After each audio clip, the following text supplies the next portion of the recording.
નમસ્કાર પ્રણામ મિત્રો, જય માતાજી, જય શ્રી કૃષ્ણ। મિત્રો, આજની વાત સાંભળ્યા પહેલા બધા મિત્રો એક લાઈક અને કોમેન્ટમાં રાધે રાધે જરૂર લખી નાખજો અને અંત સુધી સાંભળવા નમ્ર વિનંતી છે। તો ચાલો શરૂ કરીએ આજની વાત। હું મારા એપાર્ટમેન્ટની બહાર આવી। આશ્રમ રોડ ધમધમતો હતો। જરાક દૂર બસ સ્ટેન્ડ હતું। હું ચાલવા માંડી। 5 મિનિટમાં બસ સ્ટોપ પર આવી ગઈ। મેં સનગ્લાસ પહેરેલા હતા। થોડી વારમાં એક બસ આવી।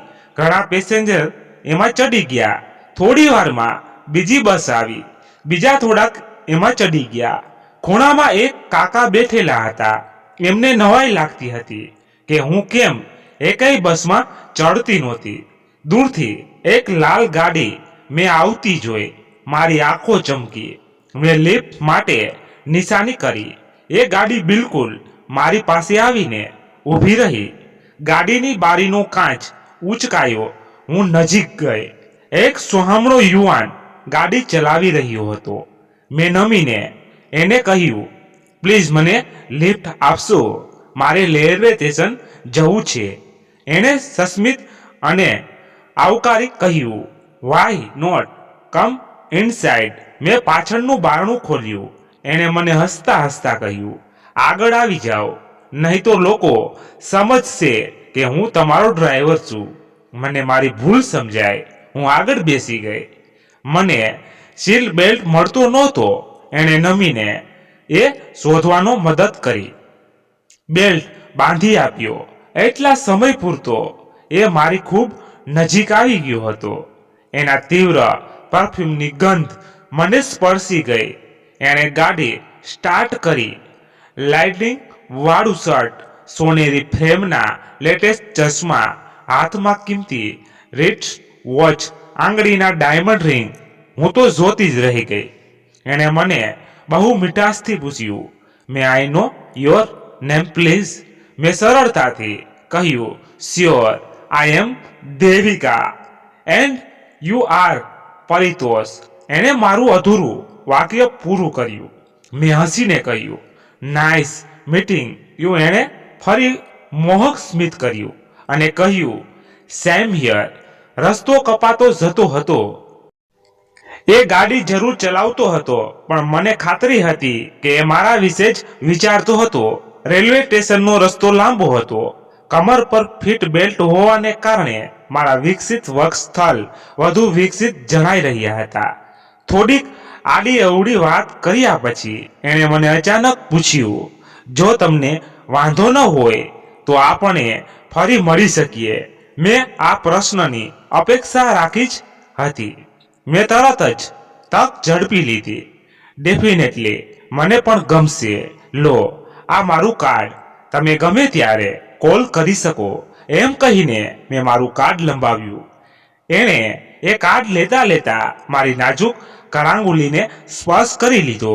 મેં મધુર સ્મિતનો ટુકડો એના તરફ ફેંકતા કહ્યું, વેરી સ્માર્ટ। એણે પણ એવા જ અંદાજમાં કહ્યું, મને લાગે છે તમને સ્માર્ટ માણસ જ ગમે છે, રાઈટ? યસ, મને તમારામાં ઇન્ટરેસ્ટ છે। મેં એના યુવાન દિલમાં ડોકિયું કરવાનો પ્રયત્ન કર્યો, તો ક્યારે મળીએ છીએ? તમે મને ક્યારે ફોન કરશો? તમારો ફોન નહીં આવે ત્યાં સુધી મને નીંદર નહીં આવે। એણે મારી તરફ એક ડગલું ભર્યું।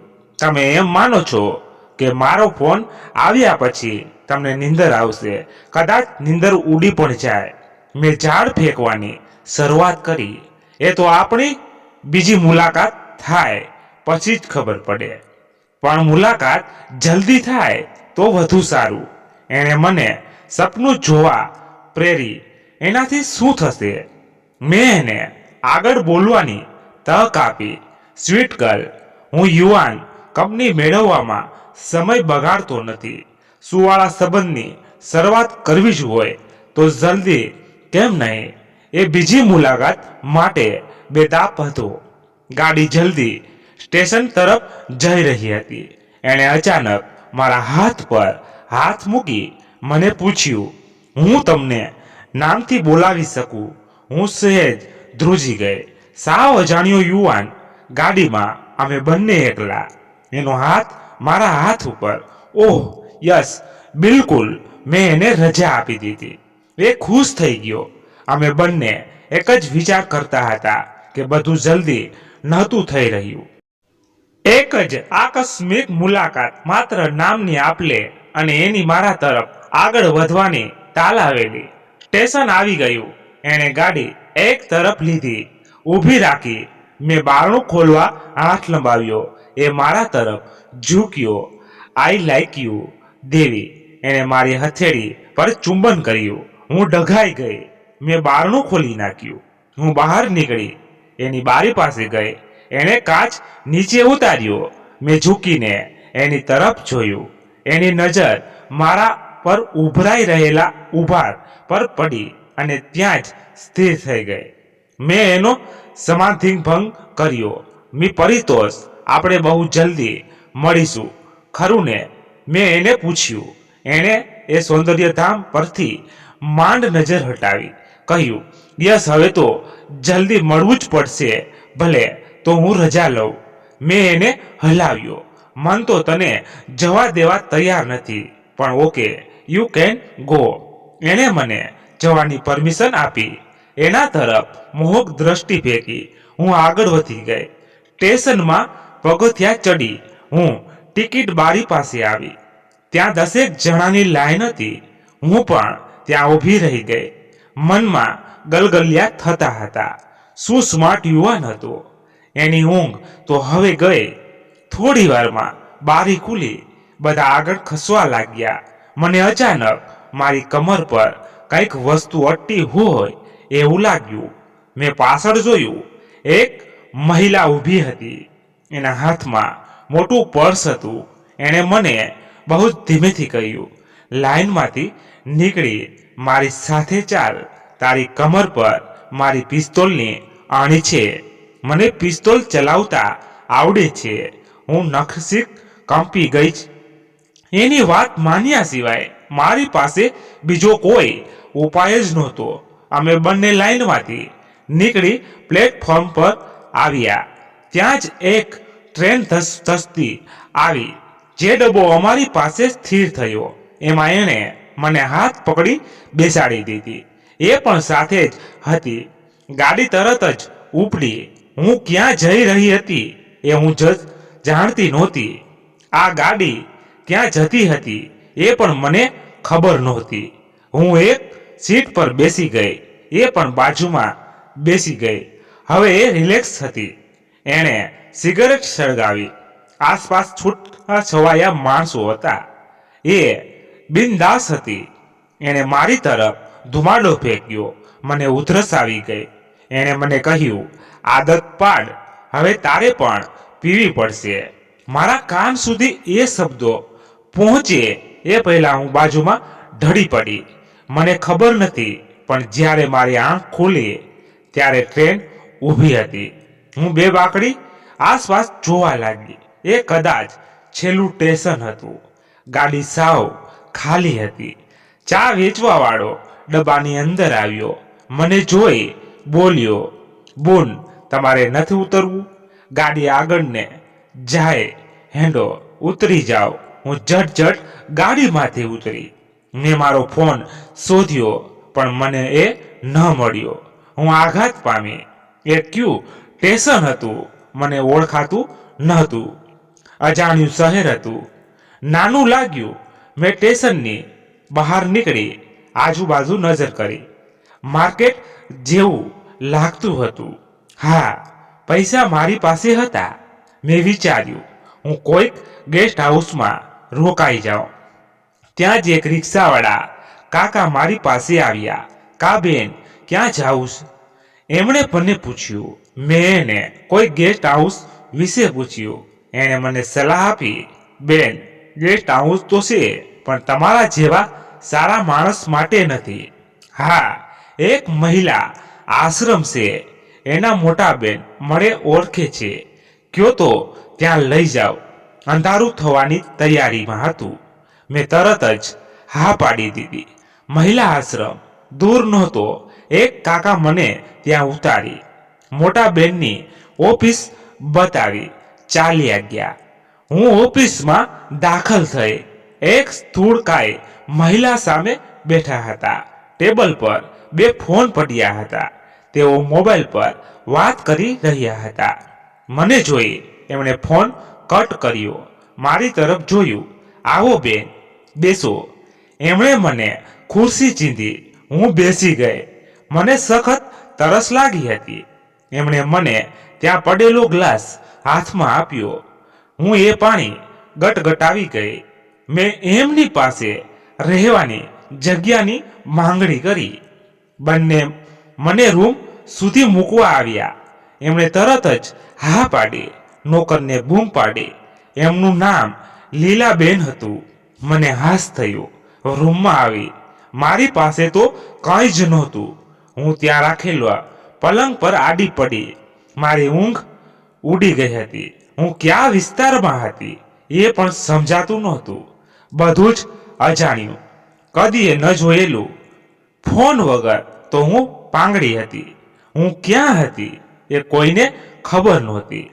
મારી સાથે રહેતી બીજી છોકરી જરૂર મારી રાહ જોતી હશે. એને મારા ખબર કેવી રીતે પહોંચાડું? મુંબઈથી હું અમદાવાદ જોબ માટે આવી હતી. પેઇંગ ગેસ્ટ તરીકે રહેતી હતી. મારી સાથે એક બીજી છોકરી નેહા રહેતી હતી. અચાનક મને પરિતોષ યાદ આવ્યો. એ મને ફોન કરશે તો પણ મને એનો મેસેજ નહીં મળે. મને ઓફિસમાં પડેલો ફોન યાદ આવ્યો, પણ અત્યારે તો ઓફિસ બંધ થઈ ગઈ હતી. હવે તો સવાર પડે પછી જ કંઈક થઈ શકે. ખૂણામાં એક માટલું અને ગ્લાસ પડ્યા હતા. માટલું ભરેલું હતું. મારા મગજમાં વિચારોનું યુદ્ધ ચાલતું હતું. મને મારા બોસ તરફથી જે કામ મળ્યું હતું એમાં મારે પરિતોષની કુંડળી કાઢવાની હતી. પણ અહીં તો હું જ ચક્રવ્યૂહમાં ફસાઈ ગઈ હતી. આજની રાત તો મારે અહીં કાઢવાની જ હતી. સવારે ઉઠી ત્યારે આશ્રમ ધમધમતો હતો. મારો રૂમ પહેલા માળે હતો. હું પેસેજમાં આવી. નીચે ઘણી બહેનો જુદા જુદા કામ કરી રહી હતી. મેં રાતે જ ઓફિસમાં 1000 રૂપિયા જમા કરાવ્યા હતા. થોડી વારમાં દયાળ નોકર મને ચા આપવા આવ્યો. મેં ગરમ ગરમ ચા પીધી. મને સારું લાગ્યું. મેં અને આ વિસ્તાર વિશે પૂછ્યું, પણ એ ગરબડ ગોટાળા વાળતો હતો. એનું હિન્દી સમજાતું નહોતું. હવે સૌથી પહેલું કામ મારે એ કરવાનું હતું કે હું ક્યાં હતી એ જાણવાનું હતું. લીલાબેન રાઉન્ડમાં ગયા હોય એવું લાગ્યું. નીચે રસોડું અને ડાઇનિંગ હોલ હતો. મને કોઈ ઓળખતું નહોતું, એટલે પૂછવું કોને? મેં ઉપરથી જોયું કે આશ્રમને તો તીન જાપો હતો. ત્યાં સિક્યુરિટી ગાર્ડ્સ હતા. હું નીચે ગઈ. કોઈ કોઈની સામે જોતું નહોતું. બધા પોતપોતાના કામમાં મગ્ન હતા. હું ઓફિસમાં ગઈ. લીલાબેન આવી ગયા હતા. હું નમસ્તે કરી એમની સામે બેસી ગઈ. તમારે હમણાં તો અહીં જ રહેવાનું છે ને, ખરું ને? એમણે મને પૂછ્યું કે જણાવ્યું. મને સમજાયું નહીં. તમારો સામાન બપોર સુધીમાં આવી જશે. અહીં સીવણ ક્લાસ ચાલે છે, કુકિંગ ક્લાસ ચાલે છે. તમે ગમે ત્યાં મદદ કરી શકો છો. એમણે મને વિકલ્પ આપ્યો.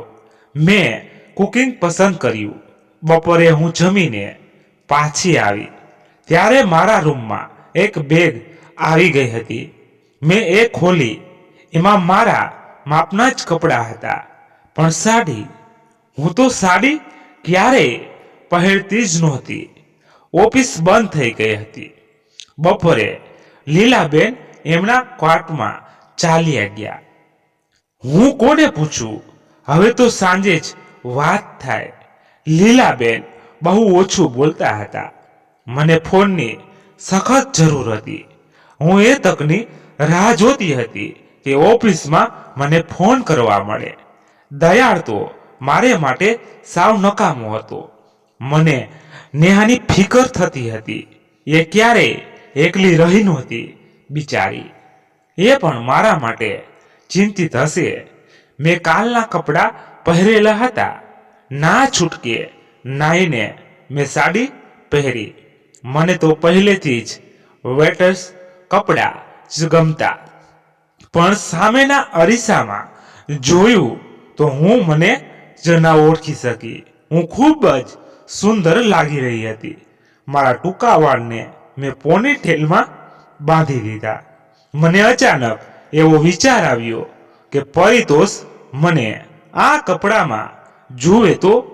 સાંજે બગીચામાં ફરવાનું મને મન થયું. હું નીચે ઉતરી. ફરતા ફરતા ઘણે દૂર નીકળી ગઈ. આસપાસ કોઈ નહોતું. મને ડર લાગ્યો. હું પાછી વળતી હતી ત્યાં એક છોકરી લપાતી છુપાતી મારી પાસે આવી. બહુ નાની હતી. લગભગ 15 વર્ષની હોય એવું લાગ્યું. કુમળી અધખીલી કળી જેવી, માસૂમ, નિર્દોષ. એણે મને એક જાડીમાં ખેંચી લીધી. મને કશું સમજાતું નહોતું. એણે મારા હાથ પકડી લીધા. એની આંખમાં આંસુ હતા. બેન, મને બચાવી લો. એ બધાય જાનવર જેવા છે. મોટી મોટી આંખીઓ વાળા. તમને હાથ જોડું. મને ક્યાંક સંતાડી દ્યો. આજે મારો વારો છે. મને બહુ કનડે છે. નથી માનતી તો ડામ દે છે. જો મેં એના શરીર પર ડામના ચકામાં જોયા. મેં એનું કાંડું પકડવા પ્રયત્ન કર્યો તો એ ગભરાઈ ગઈ. પણ અનાયાસે એના કાંડા પર મેં એક નિશાન જોયું, ચક્રનું. આવું નિશાન મેં બીજે ક્યાંય પણ જોયું હતું. મેં એને કંઈક પૂછવા પ્રયત્ન કર્યો પણ એ બરાબર જવાબ આપે એ પહેલા કંઈક અવાજ આવ્યો. કોઈક અમારી બાજુ આવતું હોય એવું લાગ્યું. એ સંતાતી સંતાતી ભાગી છૂટી. મારું મગજ ચક્રાવે ચડ્યું. આ નિશાન ચક્ર બહુ નજીકથી મેં જોયું હતું. ક્યાં મને અહીં આવીએ 3 દિવસ થયા હતા. પણ હજી હું એક અજાણ્યા ચક્રાવામાં અટવાયેલી હતી.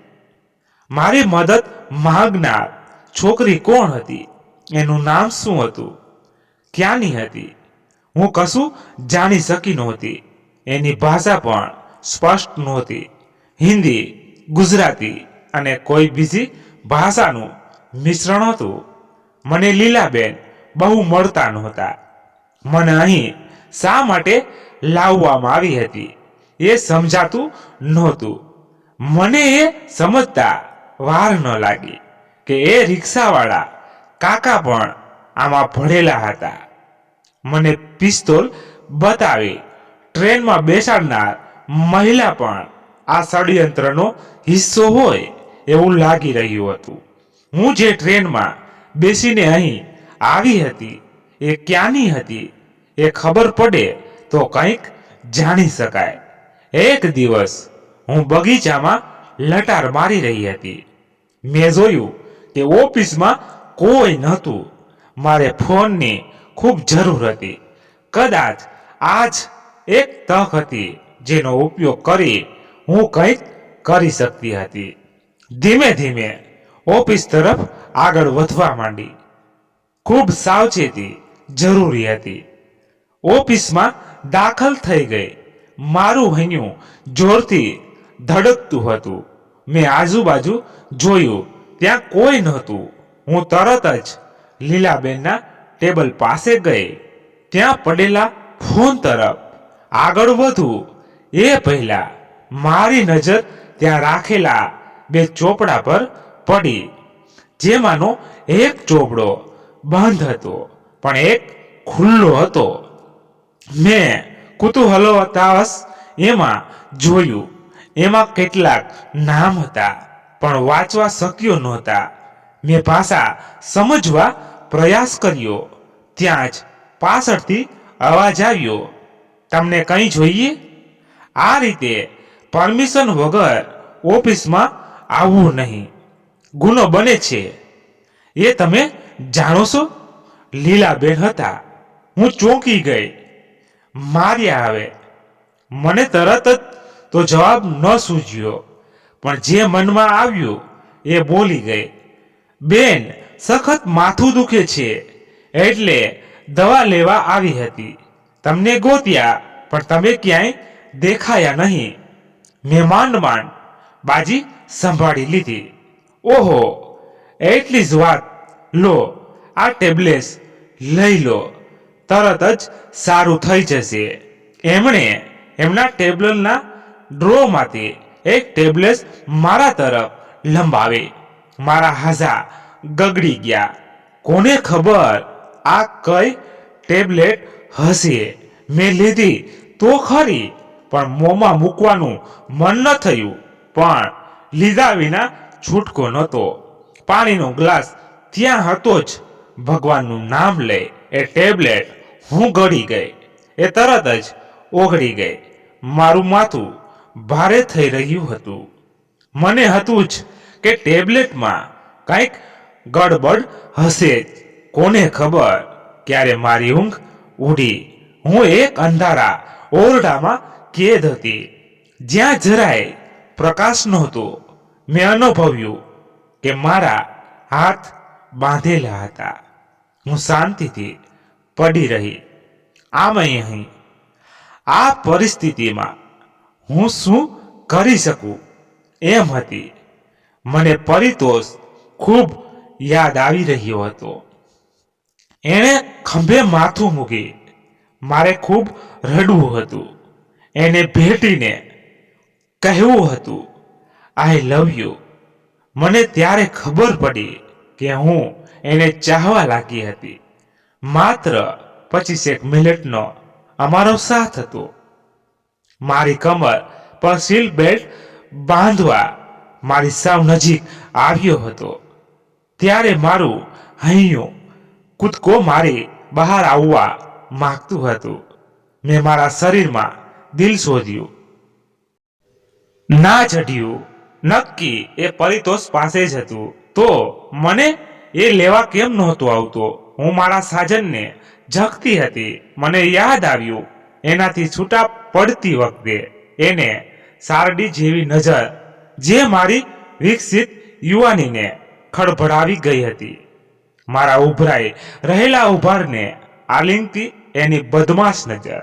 માય ગોડ, હું આવી વિકટ પરિસ્થિતિમાં પણ શરમની મારી પાણી થઈ ગઈ. બંધ આંખે હું પરિતોષને પોકારી રહી હતી. મને લાગ્યું કે કોઈક મારી નજીક છે. મેં સફાળી મારી આંખ ખોલી. હું સડક થઈ ગઈ. મારી બાજુમાં એક માણસ સાવ અજાણ્યો બેઠો હતો. એ ક્યારે અંદર આવ્યો એ મને ખબર જ ન પડી. ક્યાંથી પડે? હું તો એ વખતે પરિતોષ પાસે હતી. એના કાનમાં ચાંદીની વાડી હતી. નાકમાં 2 નસકોરાને જોડતી રિંગ પહેરી હતી. એની આંખમાં હવસ હતી. એણે નિર્દયતાથી મારી સાડી તો કાઢીને દૂર ફગાવી દીધી. હું નખસિત ધ્રુજી ગઈ. નહીં, મત કરો મુझे, મત છુઓ મુझे, જાने दो. હું ચિલ્લાઈ રહી હતી. तुमको कोई नहीं बचाएगा. तुमने गुनाह किया, सजा तो मिलेगी. એ સ્થિરતાથી આગળ વધી રહ્યો હતો. એ કબૂતરીની જેમ હું ફફડતી રહી હતી. એની મલીની નજર મારા જિસ્મને વીંધી રહી હતી. મેં આંખો બંધ કરી દીધી. મારામાં જાણે ચિરહરણ સમયની દ્રૌપદીનો આત્મા પ્રવેશી ગયો. મેં આર્ત સ્વરે ભગવાનને સ્પર્શ્યા. કદાચ કનૈયો ફ્રી હોય અને મારી મદદે આવે. એના હાથ મારા શરીરને સ્પર્શવા આગળ વધી રહ્યા હતા. ત્યારે જ બારણું ખુલ્યું. એક માણસ અંદર આવ્યો. રૂકો, ક્યાં કર રહે હો? છોડ દો ઉસકો, એણે કડકાઈથી કહ્યું. એ અટકી ગયો, પણ ગુસ્સે ભરાયો. મેં નિરાંતનો શ્વાસ લઈ કનૈયાનો આભાર માન્યો. हम उसको नहीं छोड़ेंगे, उसको सजा देना है।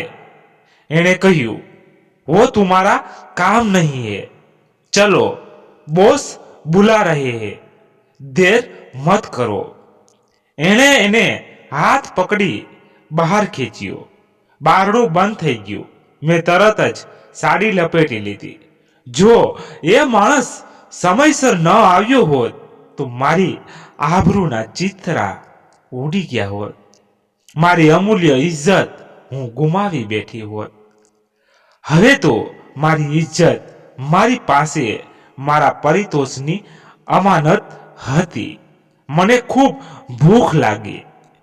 તરસ પણ હવે મારું મગજ પેલા ચક્ર પર કેન્દ્રિત થયું.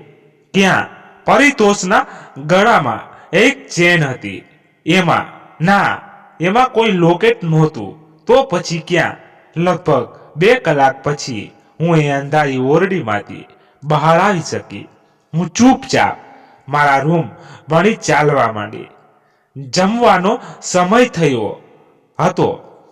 મેં નાહી લીધું. જમવા માટે ડાઇનિંગ હોલ તરફ ગઈ. અહીં કોઈની સાથે ખાસ ભળતું નહીં. જમીને પાછી આવી.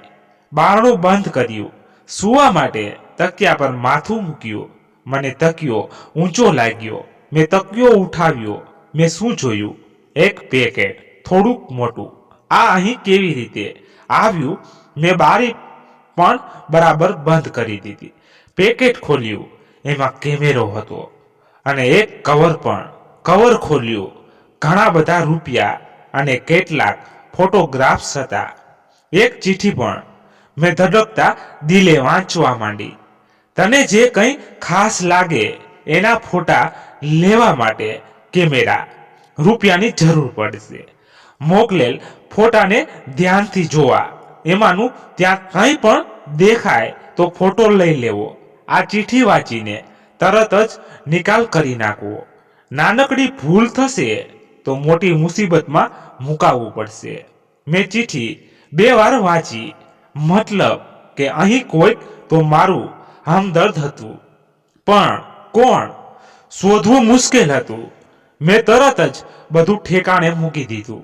ચિઠ્ઠીનું શું કરવું? એને કમોડમાં નાખી 2 વાર ફ્લશ ચલાવી દીધું. મારી છાતી ધમડતી જેમ ચાલતી હતી. પણ આ બધું અહીં લાવ્યું કોણ? ક્યારે? આ બધા પ્રશ્નોએ મારી ઊંઘ ઉડાડી દીધી. મેં બહુ શાંતિથી એ ફોટોગ્રાફ્સનો અભ્યાસ કરવા માંડ્યો. એક ફોટા પર મારું ખાસ ધ્યાન ગયું. એક સફેદ કિંમતી ગાડી. આ ગાડી મેં ક્યાંક જોઈ હતી, પણ યાદ નહોતું આવતું. બહુ નજીકથી અને વાર જોઈ હતી. મેં મારું મગજ કસ્યું. અરે હા, આ ગાડી તો મારી સોસાયટીમાં મેં એને બહાર નીકળતા જોઈ હતી, પણ એ કોને ત્યાં આવતી હતી એ ખબર નહોતી. હવે મારે કેમેરાનો ઉપયોગ કરવાનો હતો. બહુ અઘરું હતું. હવે જો હું પકડાવું તો પેલો હવસખોર માણસ મને છોડે નહીં, એ નક્કી હતું. એક દિવસની વાત. કોઈ મોટા માણસ આવવાના હતા. એમના સ્વાગતની તૈયારી થઈ રહી હતી. લીલાબેન અપ ટુ ડેટ થઈને આવી ગયા. બેઠકમાં હું પણ ગોઠવાઈ ગઈ. ત્યાં આશ્રમનો ઝાંપો ખુલ્યો. એક નહીં, 2 નહીં, એક પછી એક 5 ગાડીઓ અંદર દાખલ થઈ. હું જરાક સળવળીને શાંત થઈ ગઈ. સામે મંચ પર મહેમાનોનું સ્વાગત થઈ રહ્યું હતું. મેં જોયું કે હવે છેલ્લી ગાડી પણ ખાલી થઈ રહી હતી. હું અચાનક ઊભી થઈ ગઈ. આંખ ઝીણી કરીને જોયું તો એમાંથી પરિતોષ ઉતર્યો. સીધો મુખ્ય અતિથિ વિશેષ શ્રી શ્યામજી લાલજી પાસે જઈ બેસી ગયો. હું ઉપર તળે થઈ ગઈ. મને બેસતા વાર લાગી. અમારી નજર મળી. શું હતું એ નજરમાં? પાસે આવવાનું ઈજન કે દૂર રહેવાનો મૂક આદેશ. હું બેસી ગઈ. ઓ માય ગોડ, પરિતોષ, આ બધા સાથે ના, એ ન બને. ભાષણ શરૂ થયું. મારું ધ્યાન તો પરિતોષમાં જ હતું. હે ભગવાન, પરિતોષ અહીં કેમ? એનો અર્થ તો એમ જ થાય કે એ જાણતો હતો કે હું અહીં છું. તો પછી પેલી પિસ્તોલ વાળી મહિલા કોકડું વધારે ગૂંચવાતું હતું. અચાનક મારું ધ્યાન ઓફિસ તરફ ગયું. મેં બારીમાંથી જોયું કે એક માણસ પેલો ચોપડો જોઈ રહ્યો હતો. કાર્યક્રમ પૂરો થયો. બધા વિખેરાયા. હું પણ મારી રૂમ તરફ જવા વળી. ત્યાં એક ગાડી આવીને ઊભી રહી. મેં પાછું વળીને જોયું. હું પડતા પડતા રહી ગઈ. અરે, આ તો પેલી જ ગાડી, ફોટાવાળી. કેટલીક કિશોરીઓ એ આ ગાડીમાં બેસાડવામાં આવી. લીલાબેન પણ એમાં જ બેસી ગયા. ગાડી ઉપડી. એની પાછળ મોટું ચક્રનું નિશાન હતું. મેં આજુબાજુમાંથી વાત જાણી કે આ ગાડી દર મહિને આવતી અને કેટલીક કિશોરીઓને તાલીમ માટે લઈ જતી. જોકે એમાંથી હજુ સુધી કોઈ પાછી આવી નહોતી. હવે મને વિશ્વાસ બેસી ગયો કે પરિતોષ પણ આ જ માળાનો મણકો હતો.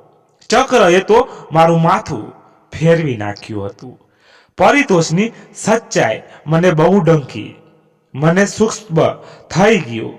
જેને મેં મારું કુંવારું દિલ સોંપ્યું, જેને મેં મારા સપનાઓ રાજકુમાર માન્યો, એ યુવાન મનોમન હું એને ધિક્કારવા લાગી.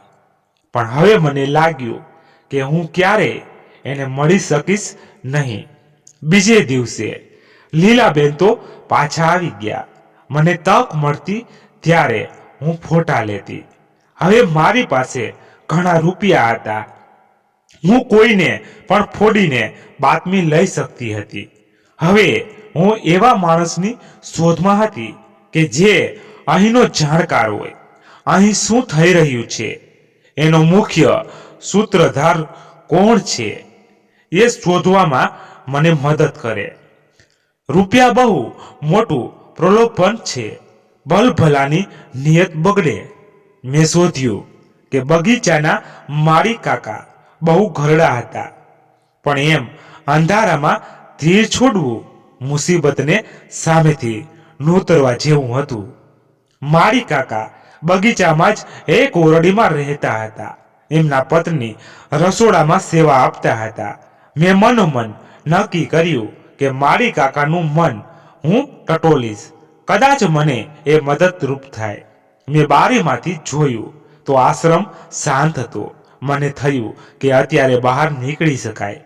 ઓફિસ પણ બંધ હતી. હું ગુપચુપ બગીચા તરફ જવા માંડી. હૃદય જોરથી ધડકતું હતું. મારી એક ભૂલ એટલે મારી આબરૂના ચીથરા. ધીમે ધીમે હું આગળ વધવા માંડી. હોઠ પર પ્રભુનું નામ હતું. અંતે હું એ ઓરડીની નજીક પહોંચી ગઈ. હળવેકથી બારણું હડસેલ્યું ખુલી ગયું. હું તરત જ અંદર ઘૂસી ગઈ. કાકા અને કાકી આરામ કરતા હતા. મને જોઈ આઘાત પામ્યા. અરે બેન, તમે અહીં શું કામ? ભાઈ સાહેબ અમને મરવી નાખશો, કાકા બિચારા ગભરાઈને બોલ્યા. હું ત્યાં મૂકેલા ખાટલા પર બેસી ગઈ. તમને કોઈએ આવતા જોયા તો નથી ને? કાકા ડરતા ડરતા બોલ્યા. સૌથી પહેલી નવાઈ મને એ લાગી કે કાકા શુદ્ધ ગુજરાતી બોલતા હતા. મતલબ કે એ ગુજરાતી હતા. સરસ, મારું અડધું કામ આસાન થઈ ગયું. હું થોડી શાંત થઈ. મેં પીવા પાણી માંગ્યું. કાકી લઈ આવ્યા. મેં પીધું. કાકા, હું ગુજરાતીની દીકરી છું. તમે મારા બાપને ઠેકાણે. પણ તમે અહીં ક્યાંથી? ને આ કયો ઇલાકો છે? મેં જરાક વિશ્વાસ મૂકતા પૂછ્યું. એમની આંખમાં પાણી આવી ગયા.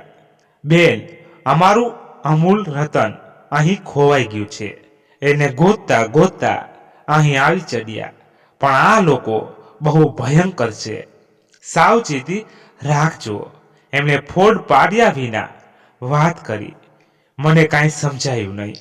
આજે હું મારી સાથે 1000 રૂપિયા લઈને આવી હતી.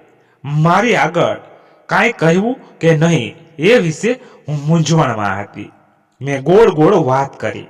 એમણે અચાનક એમના પત્નીને સંબોધીને કહ્યું, માલતી, તને ખબર છે હમણાં ઓલો શ્યામલાલ આવ્યો તો એ નંબરનો બદમાશ પાછો કેટલીક છોકરીઓને પતિને બોલતા અટકાવતા કાકી વચ્ચે બોલ્યા, મૂકો ઈ વાત, આ બેનને ચા પાણીનો તો પૂછો. મેં ચા પીવાની ના પાડી.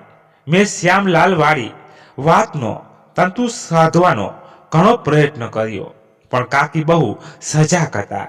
મને લાગ્યું કે કાકા પાસે ઘણી માહિતી છે, પણ હવે એમણે એકલા મળવું પડશે. હું જવા માટે ઉઠી. બેન, કોઈ ન જુએ એમ વયા જાજો, ને અહીં આવ્યા હતા એ કોઈને કહેતા નહીં. કાકાએ મને ચેતવી. હું બહાર નીકળવા બારણા સુધી આવી ત્યાં મેં કાકીના ધીમે બોલાયેલા શબ્દો સાંભળ્યા, તમે વિચાર્યા વિના ગમે તેની સામે ગમે તે બોલો છો. હું બારણું ખોલી બહાર નીકળી ગઈ. લપાતી છુપાતી હું મારા રૂમ સુધી હેમખેમ પહોંચી ગઈ. થાક લાગ્યો હતો વિચારોનો, પરિતોષના અણધાર્યા આગમનો, એકલતાનો રણમાં મીઠી વીરડી જેવા માણિક કાકા હવે મારે માટે આશાનું કિરણ હતા.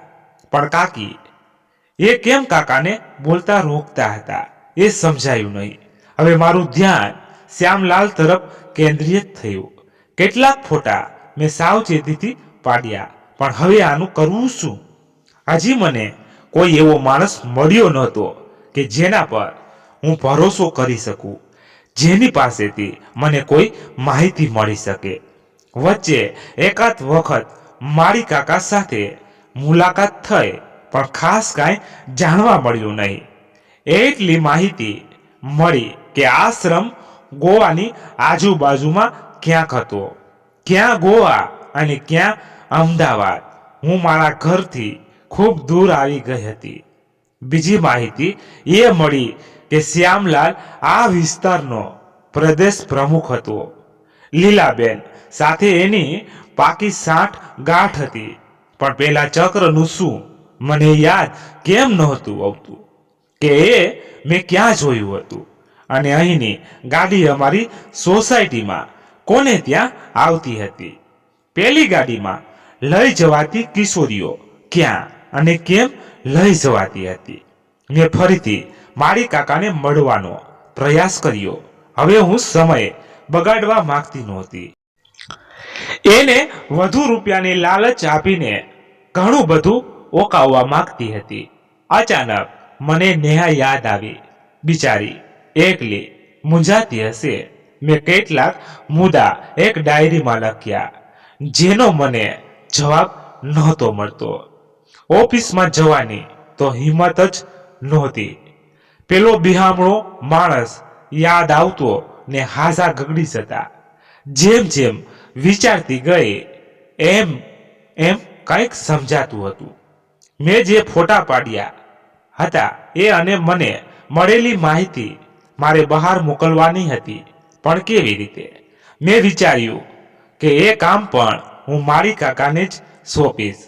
કુરિયર કરવાનું હતું. હું તો બહાર નીકળી શકું એમ હતી નહીં, પણ બીજે દિવસે જે બન્યું એનાથી હું ચોંકી ગઈ. મેં જે પેકેટ કુરિયર માટે તૈયાર કર્યું હતું એ રૂમમાંથી ગાયબ થઈ ગયું. મારા પગ નીચેથી જમીન સરકી ગઈ. My God! હવે એમાં તો હું કોણ હતી, અહીં શું કરતી હતી, એ બધું જ લખેલું હતું. હું આ વાત મારી કાકાને કહેવાનું વિચારી રહી હતી ત્યાં જ કોઈક કારણસર હું અટકી ગઈ. મારી કાકા સાથે આત્મીયતા બંધાઈ ગઈ હતી. હું એમને મારા પપ્પા જેટલું માન આપતી હતી. બંને ત્યાં સુધી એમને ઘરે જવાનું ટાળતી હતી. કાકી મને અજીબ લાગતા હતા. 5 વર્ષથી તેઓ અહીં હતા અને છતાંય નિરાશ હતા. એમણે મને કંઈ કીધું કે એમની વહાલસોઈ દીકરી અહીં ગુમ થઈ હતી. એમણે આશા હતી કે ક્યારેક તો તેઓ આ રહસ્ય ઉકેલી શકશે. મારા ઉપર જોખમ વધી ગયું હતું. હજી ચક્ર મને પરેશાન કરતું હતું. એ દિવસે સવારથી જ હું બેચેન હતી. લગભગ જમીને બહાર બેન્ચ પર બેઠી હતી. અચાનક મારો પગ કોઈક સખત વસ્તુ સાથે અથડાયો. મેં નીચા નમીને એ વસ્તુ હાથમાં લીધી. એ પિત્તળનું લોકેટ હતું. ઉપર માટી ચોંટેલી હતી. મેં જલ્દી મારા હાથમાં સંતાડી લીધું. કોઈકને શંકા ન જાય એટલે હું થોડી વાર બેસી રહી. ધીમે ધીમે રૂમ પર પહોંચી. હળવેથી બારણું બંધ કર્યું. ઝડપથી બાથરૂમમાં ગઈ. લોકેટ ધોયું, ખોલ્યું. અંદર પણ ચમકતું હતું ચક્ર. મેં એ ઉલટાવીને જોયું. મને એના પર કોઈ અક્ષર જણાયો. વંચાતો નહોતો. કંઈક વસ્તુ ઘસી તો થોડીક સ્પષ્ટ થયું. અમી આવું કંઈક વંચાતું હતું. મને યાદ આવ્યું કે અમી નામ જાણીતું હતું. મારી કાકાનું નામ નરેનભાઈ હતું. તો અમી કોણ બની શકે કે આ લોકેટ કાકાનું હોય? પણ એમાં કાંઈ અજુગતું નહોતું. પણ અમી કોણ? એમની દીકરી. પણ કેટલા બધા પણ મને નડતા હતા. મગજ બહેર મારી ગયું હતું. મારી આંખો ઘેરાવા લાગી. અચાનક મારી ઊંઘ ઉડી. મને યાદ આવ્યું કે નેહા ઉપર ક્યારેક કોઈ ટપાલ કે કુરિયર આવતું તો અમીના નામે આવતું. Oh my God! તો નેહા મારી કાકાની ખોવાયેલી દીકરી હતી. પણ એ ત્યાં અમદાવાદ પહોંચી કેવી રીતે? હવે મને એ ઉતાવળ હતી કે હું જલ્દી મારી કાકાને કહું કે એમની દીકરી સલામત હતી. પણ મને એવી તક મળતી નહોતી. હું એક ક્યારે પાસે બેસી ગુલામ જોઈ રહી હતી. ત્યાં મારી કાકા દેખાયા. હું એમની તરફ ગઈ. મને એ એમની ઓરડીમાં લઈ ગયા. બેન, ચા પીશો? તમારા કાકી રસોડે ગયા છે. મેં હા પાડી. કાકા ચા મૂકવા માંડ્યા. હું ત્યાં ખાટલા પર બેસી ગઈ. આજુબાજુ જોવા માંડી. મને ખૂણામાં એક એવી વસ્તુ દેખાય કે હું ફડાક કરતી ઊભી થઈ ગઈ. જો કે કાકાનું ધ્યાન મારા તરફ નહોતું. મેં જલ્દી મારી જાતને સંભાળી લીધી. અમે ચા પીધી. મારું મગજ ઝડપથી કામે લાગી ગયું હતું. હું કડીઓ મેળવવા મથી રહી હતી. ઘણું બધું પણ અસ્પષ્ટ મને દેખાઈ રહ્યું હતું. હાજી કેમેરો મારી પાસે હતો પણ હવે એનું કાંઈ કામ મને લાગતું નહોતું. હું મારી રૂમ તરફ જવા ઊભી થઈ પણ મેં જોયું કે બારણું બંધ હતું. કાકા, મારે જવું જોઈએ. મેં કાકાની રજા માંગી. એ હસતા હસતા મારી પાસે આવ્યા. મને કહે, બેન, હવે તો ન જવાય. મને લવાઈ લાગી. કાકા આવું કેમ કહેતા હતા? એ મારી નજીક આવ્યા. એમના હાથમાં એક દોરડું હતું. એ મને ખુરશી સાથે બાંધવા લાગ્યા. મેં પૂછ્યું, શું કરો છો? તમને સેટ કરું છું. તમે અહીંનું ઘણું બધું જાણી ગયા છો જે અમારે માટે જોખમી છે. એમણે ખંધું હસતા કહ્યું. મેં પણ હવે સીધો પ્રહાર કર્યો. મને ખબર જ હતી કે આ ચક્રવ્યૂહના રચયિતા તમે જ છો. પણ તમે મને ઓળખતા નથી. એમણે મને મુસ્કેરાટ બાંધી દીધી. તને ઓળખવાની જરૂર પણ નથી. તું આજકાલની છોકરી. મારા તોતી ગઢમાં ગાબડું પાડે એ હું ન ચલાવી દઉં. એમણે બારણાને લોક મારી દીધું. હું દોરડું ઢીલું કરવા મથતી હતી. હમણાં કાકી આવશે ને. મેં પાંગડી બીક બતાવી.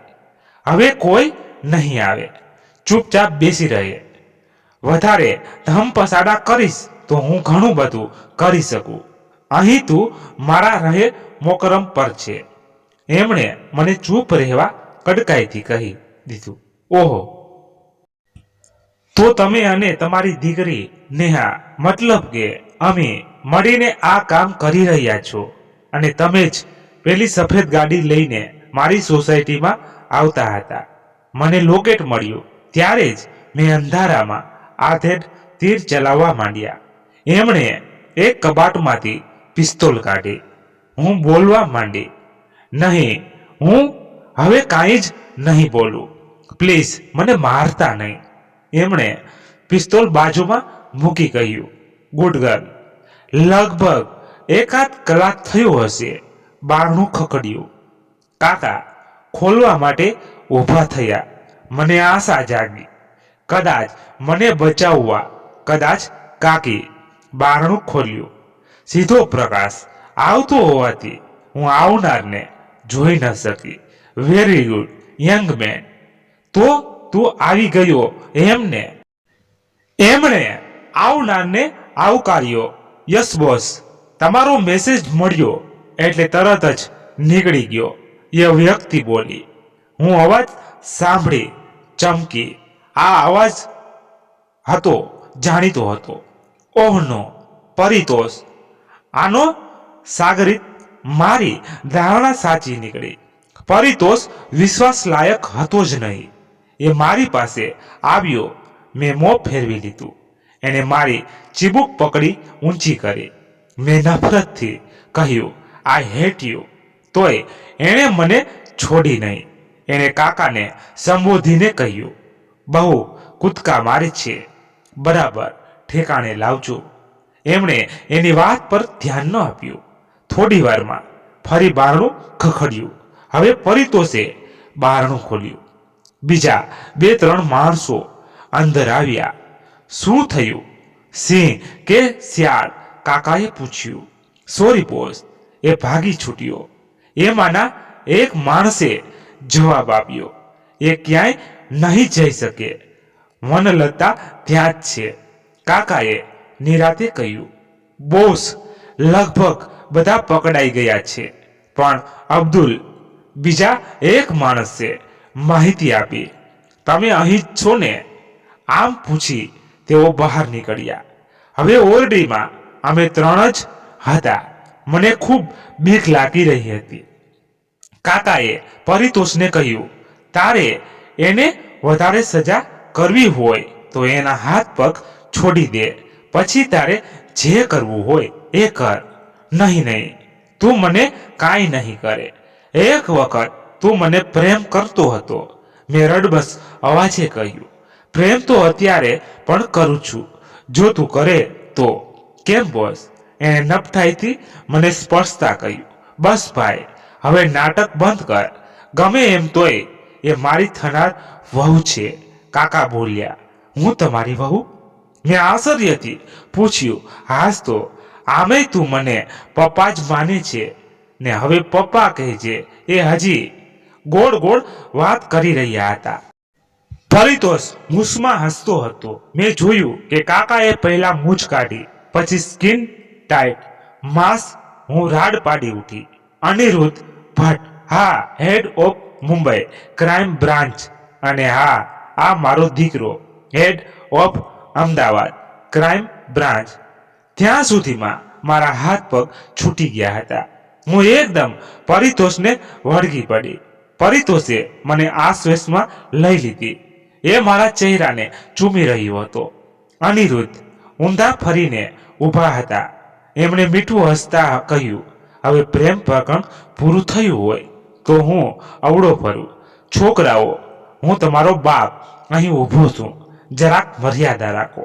ને એ દીકરા મારા, હવે તો એ તારી દુલ્હન જ બનવાની છે. ધીરજ રાખ. અમે શરમાયા, પણ તોય અમારા હાથ તો જોડેલા હતા. મુખ્ય ગુનેગાર વંડી ઠેકીને જતા એનો પગ વાયરને અડી ગયો. સાયરન વાગી. એ પણ પકડાઈ ગયો. અમે ઓફિસમાં બેઠા ગુનેગારોને પકડી ગાડી નીકળી ગઈ હતી. હવે અમે 6 જણા હતા.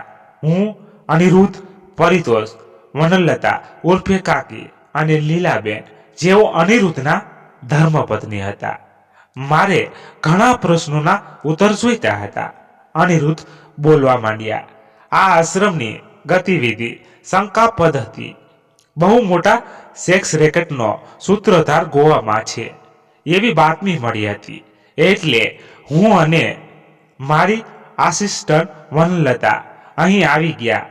મારી કોઈ દીકરી નથી. નેહા આ ઓપરેશનનો જ એક ભાગ છે. શ્યામલાલ અને નેહા પિતા પુત્રી છે જે છોકરીઓને અહીંથી લઈ જવાની હતી. વિદેશ મોકલવા એ ગાડીને આ બંને ગુમ કરી સલામત સ્થળે લઈ જતા હતા. બીજી કેટલીક કોન્ફિડેન્શિયલ બાબતો છે જે હું દેવિકા સાથે પછી કરીશ, પણ એના અહીં આવવાથી અબ્દુલ જલ્દી પકડાઈ ગયો, જે આ આશ્રમમાં ઘણા સમયથી રસોઈયાનું કામ કરી છોકરીઓ સપ્લાય કરવાનું કામ કરતો હતો. નીના દેખીતી રીતે એને સાથ આપતી હતી, પણ નેહાને માહિતી પહોંચાડતી હતી. મેં વચ્ચે જ પૂછ્યું, મને પકડીને પૂરી દેવાની શું જરૂર હતી? એમણે એ ખુલાસો પણ કર્યો, તું ચોપડો જોતી એ અબ્દુલના માણસે જોયું હતું. ખરેખર તું એમની જ કેદમાં હતી, પણ અણીની સમયે મને ખબર પડી એટલે તુક્કો લડાવી. મેં એક માણસને ત્યાં મોકલી તને બચાવી. અમારે પણ અમદાવાદ માટે નીકળવાનું હતું. એમણે દીકરાને કહ્યું, આપણી ટિકિટ બુક થઈ ગઈ છે. અમદાવાદ જઈને આ બહાદુર છોકરીના મમ્મી પપ્પાને મળવાની ગોઠવણ કરીએ, બરાબર ને? હજી મને એક નાનો પ્રશ્ન મૂંઝવતો હતો. મેં પૂછી લીધો. તો પછી મારા બોસે મને પરિતોષની કુંડળી કાઢવાનું કેમ કહ્યું? તારો બોસ મારો જીગરી દોસ્ત છે. એ દિવસની ટ્રેનમાં તારું જવું નિશ્ચિત હતું, એટલે તારો મેળાપ પરિતોષ સાથે કરાવ્યો, જેથી મારા દીકરાને ખબર પડે કે તું જઈ રહી છે. પણ એ બબૂચક તારા પ્રેમમાં પડી ગયો. તને ખબર છે એણે મને કેવો મેસેજ મોકલ્યો હતો કે પપ્પા, એ છોકરી ત્યાં મારી અનામત છે અને તમારી થનાર પુત્રવધુ છે. એને બરાબર સાચવજો. એટલે તો હું તને વધારે મારી પાસે રાખતો હતો. અમદાવાદ એરપોર્ટ પર ઉતરીને પરિતોષે અલગ ટેક્સી કરી હોટલ તરફ જતા ટેક્સીની પાછલી સીટ પર મને અડીને બેઠેલા પરિતોષે મને કાનમાં પૂછ્યું, નેક્સ્ટ વીકમાં સગાઈ બરાબર ને, કે સીધા લગ્ન કરવા છે? હું શરમાઈ ગઈ. કહ્યું, હું નથી જાણતી, મને એટલી જ ખબર છે કે હું તને ચાહું. એણે નફ્ફટ થઈ મને આલિંગી લીધી. અબ્દુલ પર કેસ ચાલ્યો. એને જન્મ ટીપની સજા થઈ. મને પ્રમોશન મળ્યું, પરિતોષને પણ, અને મને મારો પરિતોષ મળ્યો. મિત્રો, આજની વાતને આપણે અહીંયા જ સમાપ્ત કરીએ છીએ. તમને કેવી લાગી અને તમારે શું કહેવું છે તે કોમેન્ટ બોક્સમાં જણાવજો. અને પસંદ આવી હોય તો લાઈક કરો અને તમારા ખાસ મિત્રો સાથે શેર કરજો. અને ચેનલ પર નવા છો તો ચેનલને સબસ્ક્રાઇબ કરી લેજો, એટલે તમને દરરોજ નવી વાર્તા સાંભળવા મળતી રહે. ધન્યવાદ. ફરી મળીએ નવી વાર્તા સાથે. ત્યાં સુધી બધા મસ્ત રહો, તંદુરસ્ત રહો. જય માતાજી, જય દ્વારકાધીશ. હર હર મહાદેવ, મહાદેવ, મહાદેવ. જય શ્રી રામ, જય બજરંગ બલી. તો મિત્રો, અમારી કોઈ પણ ભૂલ હોય તો અમને જણાવતા રહેજો. તો મિત્રો, આ પૂરેપૂરી વાર્તા કાલ્પનિક છે.